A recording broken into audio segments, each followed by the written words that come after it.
مذاہب جتنے بھی ہیں وہ سارے کے سارے امن کے علمبردار ہیں، محبت کے پیغامبر ہیں۔ ان کے اندر ظلم، زیادتی اور عدوان، سرکشی، قتل و غارت اس چیز کی گنجائش مذاہب میں بالکل نہیں۔ مذاہب کے اندر تو امن ہے، بھائی چارہ ہے، لوگ انسانیت کا احترام ہے، اخلاقیات ہیں، محبت ہے، امن ہے۔ تو یہ جو ظلم اور زیادتی سے پوری دنیا آج بھری ہوئی ہے، تو اس کے اندر یہ ریاستوں کی خواہش ہے، یہ بادشاہوں کی خواہش ہے، یہ یوں کہیں کہ یہ شیطان کی خواہش ہے، یہ شیطان کی طرف سے۔ اور جو لوگ اپنی خواہشات کے پجاری ہو جاتے ہیں تو وہ نفس جو ہے یہ شیطان ہے، تو وہ شیطان کے پجاری ہو جاتے ہیں، تو یہ شیطان کی خواہش ہے۔ اور شیطان نے یہ کہا تھا کہ میں تیرے بندوں کو سرکش بناؤں گا۔ اللہ رب العزت سے اس نے کہا تھا کہ میں تیرے بندوں کو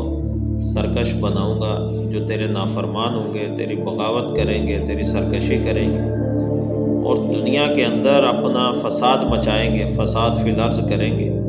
تو یہ فساد فی الارض جو ہے یہ شیطان کی طرف سے ہے، مذہب اس کی اجازت نہیں دیتے۔ تو عیسائی مذہب کے جو سب سے بڑے پوپ ہیں ویٹیکن سٹی کے، انہوں نے اس کی مذمت کی کہ مذہب کے نام پر جنگیں، مذہب کے نام پر قتل و غارت، مذہب کے نام پر ظلم اور زیادتی اور خون خرابہ اس کی اجازت نہیں ہے، اور کوئی مذہب کے نام کو اس پر استعمال بھی نہ کرے، اور ظلم کرنے والوں کی دعائیں بھی قبول نہیں ہوتی۔ تو انہوں نے، چونکہ وہ بھی ایک آسمانی مذہب کے نام لیوا ہیں، تو اس پر انہوں نے مذہب کی ترجمانی کی، مذہب کا پیغام دیا، کیونکہ وہ مذہبی پیشوا ہے تو انہوں نے اپنے مذہب کا پیغام دیا۔ لیکن توقع کے عین مطابق اس پر جو ہے وہ بادشاہ سلامت بھڑک اٹھے، تو ٹرمپ نے اس پر بڑے سخت الفاظ میں مذمت بھی کی، اور بڑے اپنے جو ان کا خاص غیر مہذب انداز ہے